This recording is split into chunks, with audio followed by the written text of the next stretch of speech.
Hi everyone. सो इस video में मैं यहाँ पर सॉल्व करने वाला हूँ उस कोडिंग क्वेश्चन को। मुझे हंसी आ रही है पता नहीं क्यों पढ़ाते हुए। तो जो यहाँ पर टीसीएस ने आज पूछा था, ये फर्स्ट कोडिंग क्वेश्चन है टीसीएस का जो कि आज के एग्जाम में आया था। और इस वीडियो की स्टार्टिंग में मैं बोल देता हूँ कि अगर ये क्वेश्चन इस पूरे यूट्यूब पर भी अगर कोई सॉल्व करवाएगा या कोई भी सॉल्व करवाएगा ना इस क्वेश्चन को, वो इस वीडियो को देख के ही सॉल्व करवाएगा। और मुझे उससे कोई दिक्कत नहीं है भाई। मैं जरूर सजेस्ट करूंगा कि अगर कोई इस क्वेश्चन को सॉल्व करवा रहा है तो मेरी वीडियो को देखो और समझो, तब आप सॉल्व करवाना। बिकॉज इस क्वेश्चन की वर्डिंग्स इतनी गंदी तरीके से प्रोवाइड कराई गई थी टीसीएस के एग्जाम में कि आप इसको नहीं समझ पाओगे कि ये क्वेश्चन कहना क्या जा रहा है, आपको वही समझ में नहीं आएगा। ठीक है। दूसरी बात, make sure to like this video because of the efforts. आज तो मुझे खुद पर डाउट हो गया क्योंकि जनरली क्या होता है ना, हर साल जब टीसीएस एग्जाम लेती है तो मैं कोडिंग क्वेश्चंस को सॉल्व करवाता हूँ। तो जब मैं सॉल्व करवाता हूँ तो जनरली मैं 5 या 10 मिनट में उसका लॉजिक क्रैक कर लेता हूँ। अब आज बच्चों का जैसे एग्जाम हुआ, आप देख सकते हो 1:30 बजे यहाँ पर बच्चे ने मुझे कोडिंग का क्वेश्चन सेंड कर दिया।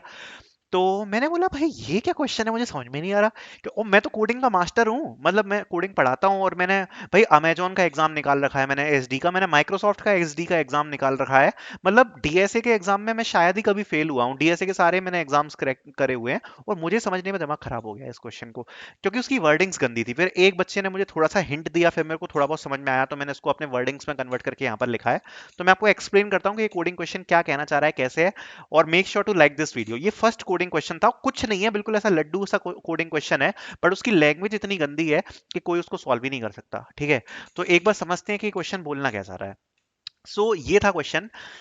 जो टीसीएस ने लैंग्वेज लिखी थी वो मैं आपको लैंग्वेज बता रहा हूं। अब इस लैंग्वेज को पढ़ के आपको खुद नहीं समझ में आएगा कि ये बोलना क्या चाह रहे हैं। देयर वॉज सम सर्कुलर क्रिया एम, क्रिया या क्रियाज M equals to 4 for N is greater than 0। We need to practise क्रिया such that it will vanish to neighbours. For an example, if n is equals to 4, if kriya 2 practice, then it will vanish x minus 1, x plus 2 and x. Also 1 3 2 will be vanished. We need to find the maximum sum of the values who will not be vanished. अब इस question को पढ़कर मैं आपको guarantee दे रहा हूं कि भाई सॉल्व करके बता दो। या तो आप तुक्का मारोगे, आप तुक्का मारोगे, या फिर समझ में नहीं आएगा क्वेश्चन बोल क्या रहा है। ठीक है। तो बताते हैं जरा इसके बारे में, जरा डिस्कस करते हैं तो मैंने क्या चीजें लिखी हैं और ये क्वेश्चन एक्चुअली में क्या बोलना चाह रहा है। तो इसकी थोड़ी सी बेटर वर्डिंग्स मैंने लिखी हैं इस जगह पे। ये जो क्वेश्चन है ना, जो टीसीएस ने तो इतना पूछा था, अब मैंने आप लोगों को समझाने के लिए थोड़ी सी बेटर वर्डिंग्स में इसको लिखा है। बेसिकली ये लोग क्या बोलना चाह रहे हैं, there are M distinct circular series. M distinct circular series हैं, each of length n containing integers from 1 to n arranged in order 1 2 3 dash dash dash n comma 1। ठीक है। When a kriya is performed on a number in a series, the two numbers adjacent to it vanish, are removed. You may perform kriyas on numbers such that no two performed kriyas are adjacent, since performing one would vanish the other. Your goal is to choose a set of numbers in series independently to perform kriyas on maximizing the sum of the chosen number in the series। ठीक है। अब आप कहोगे कि भैया ये क्या है, मतलब अभी भी ज्यादा समझ में नहीं आया। ठीक है कि ये इसमें क्या बोल रहा है। तो देखो एक बार मैं कह रहा हूँ स्क्रीन को स्टॉप करो और स्टॉप करके अब क्वेश्चन को देखो जो मैंने थोड़ा सा बेटर बेटर वर्डिंग्स में लिखा है। ठीक है। एंड लास्ट में मैं रिटर्न करना था total sum chosen numbers across all M series. इसका एक टेस्ट केस के साथ इसको सॉल्व करवाऊंगा कि एक क्वेश्चन क्या बोलना चाह रहा है, तब आपको ये समझ में आएगा। क्योंकि मैं गारंटी दे रहा हूँ उसके बिना आपको समझ में नहीं आएगा, क्योंकि मुझे भी समझ में नहीं आ रहा था कि भाई ये क्वेश्चन जो है वो क्या बोलना है इसमें चाह रहा है। ठीक है। तो बड़ा मतलब मुश्किल से ही क्वेश्चन है, मेरे को भी ये क्वेश्चन जो है वो समझ में नहीं आया था। ठीक है। तो इसके दो टेस्ट केसेस है। जैसे सपोज अगर m की वैल्यू दी है 4 और n की वैल्यू अगर दी है 5, तो आंसर आएगा इसमें 32। ठीक है। सो और अगर m की वैल्यू है 4 और n की वैल्यू है 10, तो आउटपुट आएगा 120। यही टेस्ट केस आपके उसमें टीसीएस में भी आए होंगे। ठीक है। तो इसी प्रकार से कुछ जो टेस्ट केसेस थे वो यहाँ पर टीसीएस में भी दिए गए थे। अब ये बेसिकली बोलना क्या चाह रहा है, ठीक है। सो मैं आपको बताता हूँ। सो बेसिकली इस पूरे लॉजिक का जो सार है जिससे ये क्वेश्चन सॉल्व हो रहा है वो मैं आपको समझा रहा हूँ। बाकी अ, अ, मतलब मैं इसके उसमें नहीं जा रहा कि इनने क्या वर्डिंग्स यूज करी है, बट जिस लॉजिक के हिसाब से ये लोग चल रहे हैं और जिस तरीके से ये चाहते थे कि ये जो क्वेश्चन है वो सॉल्व हो, वो मैं आपको समझा रहा हूँ। ठीक है। बिकॉज स्टिल इनकी वर्डिंग और जो बच्चों ने मुझे बताया, मैं कंफ्यूज हूँ अभी भी, मतलब क्योंकि जो प्रॉपर क्वेश्चन है मुझे पूरी तरीके से क्लियर नहीं हो पाया। ठीक है। तो मैं आपको समझाता हूँ कि बेसिकली ये लोग क्या बोलना चाह रहे थे। सो इसको एक बार देखते हैं। सो बेसिकली इनके जो क्वेश्चन जो सॉल्व हुआ है वो कुछ इस प्रकार से हुआ है कि देखो इसमें लिखा है जैसे 1 2 3 4 5, ठीक है। तो ब- मैं जैसे सपोज इनमें दिया है कि m की वैल्यू है यहाँ पर 4 और n की वैल्यू है यहाँ पर 5, ठीक है। अब कहीं पर भी ये मेंशन नहीं किया है कि ये जो m की वैल्यू है यहाँ पर 4, वो क्या है, और m की वैल्यू जो 5 है जो भी है वो डिस्टिंक्ट है। तो n की वैल्यू यहाँ पर जो 5 दी है, ये सीरीज की वैल्यू दी है, ये डिस्टिंक्ट है। ये क्वेश्चन में कहीं मेंशन नहीं किया था, बट ये डिस्टिंक्ट सीरीज है। मतलब ये ऐसे होगा 1 2 3 4 5 अलग अलग है आपस में, 1 2 3 4 5 एंड 1 2 3 4 5, ठीक है, एंड 1 2 3 4 5, ठीक है। तो 1 2 3 4 और फिर एक और 5 आ जाएगी, 1 2 3 4 5, और ये आपस में सर्कुलर है, मतलब ये आपस में इस प्रकार से कुछ ना कुछ कनेक्टेड है, ठीक है। अब ये यहाँ पर लिखा है m इक्वल्स टू 4, ठीक है। अभी इसको एक सेकंड के लिए भूल जाओ। ये क्वेश्चन में ये लोग क्या करना चाह रहे हैं कि आप अगर क्रियास को रिमूव करोगे तो जो एडजेसेंट वाली हैं वो हट जाएंगी। तो हमें इसमें से ऐसा मैक्सिमम नंबर निकालना है कि जब हम यहाँ पर क्रियास को परफॉर्म करें तो इस वाली ये जो पूरी सीरीज है इससे मैक्सिमम सम हमारा निकल पाए, ठीक है। तो सपोज जैसे अगर मैं यहाँ पर ये 2 को हटाता हूँ, फॉर एन एग्जाम्पल अगर मैं 2 को हटाता हूँ, तो 2 का इधर वाला नाइबर हट जाएगा और इधर वाला नाइबर भी हट जाएगा। तो 2 का नाइबर क्या है 1, तो ये यहां पर हट जाएगा, और 3 भी हट जाएगा, ठीक है। फिर उसके बाद अगर ये दोनों हट गए तो अब मैं यहाँ पर क्या 5 को चूज कर सकता हूँ? तो हाँ, मैं 5 को चूज कर सकता हूँ।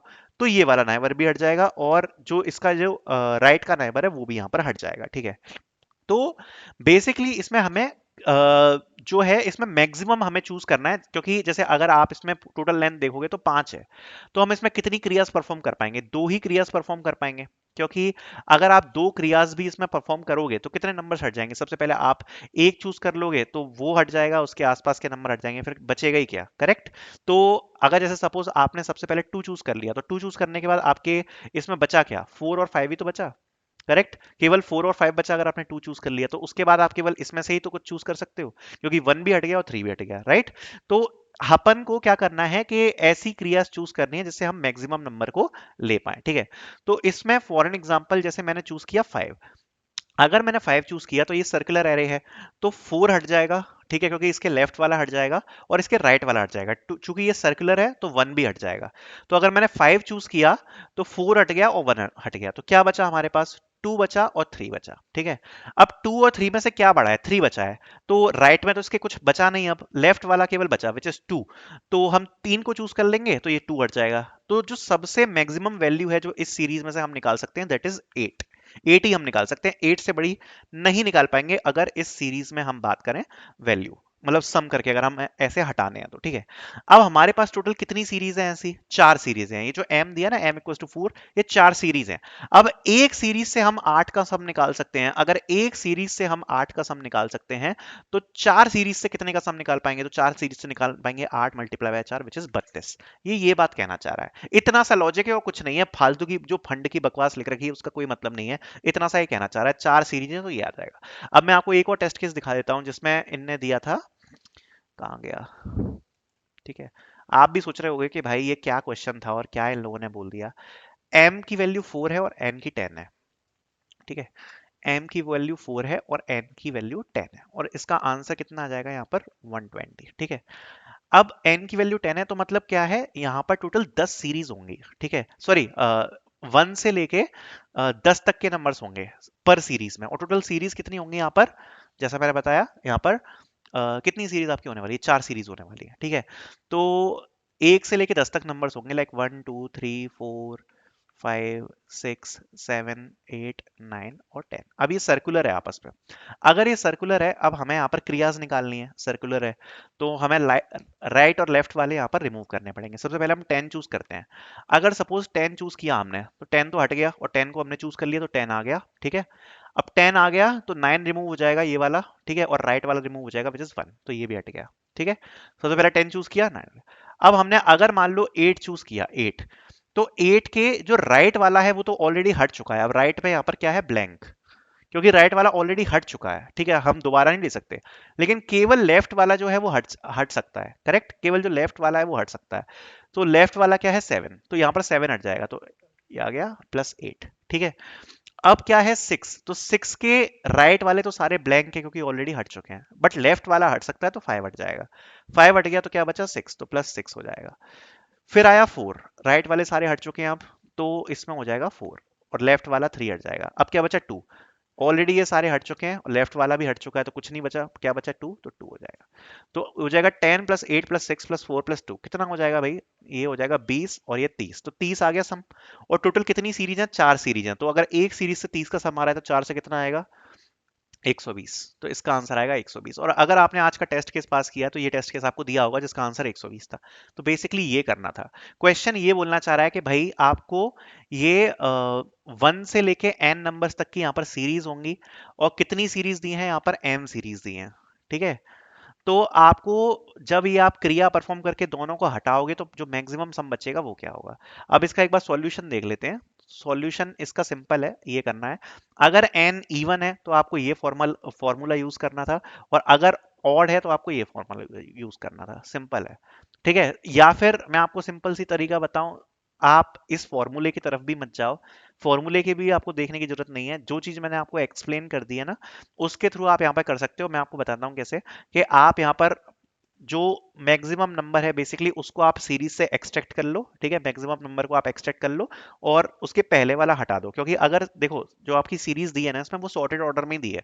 जैसे अगर 1 से 10 तक की है तो मैं आपको लॉजिक समझा रहा हूँ, तो 1 2 3 4 5 6 7 8 9 और 10 सॉर्टेड ऑर्डर में ही होगी सीरीज। ठीक है, तो सबसे पहले सबसे बड़ा वाला पकड़ लो। ठीक है, बड़ा वाला आपने पकड़ लिया और पहले वाले को भूल जाओ। ठीक है, पहले वाले को आप भूल जाओ।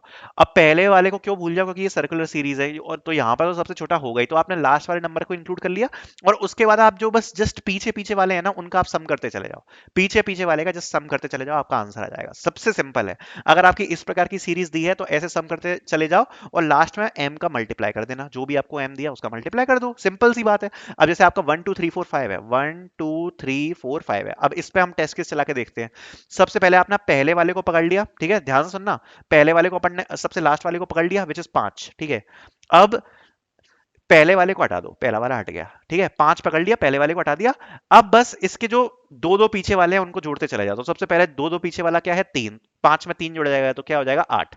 इसके पीछे क्या कोई बचा, कोई नहीं बचा, कितना आ गया टोटल 8, और सीरीज कितनी है 4, तो 8 चौक हो गया 32। ये आंसर, सिंपल। और मैं आपको गारंटी दे रहा हूँ ये क्वेश्चन कोई नहीं सॉल्व करवा सकता, क्योंकि इसका कंफ्यूजिंग इतना था। आप चैट जीपीटी से पूछ के देख लो, उसको भी समझ में नहीं आएगा। चैट जीपीटी बोलेगा भाई क्या कर दिया तुमने। तो ये क्वेश्चन था, ये लॉजिक था, मैंने आपको समझा दिया, पूरा पूरा लॉजिक समझ में आ गया होगा। बहुत इजी क्वेश्चन है, कुछ भी नहीं है इस पे, बट ऐसा कुछ अजीब सा इनने दिया हुआ था। सो आई होप ये आपको समझ में आया होगा। Thank you so much for watching.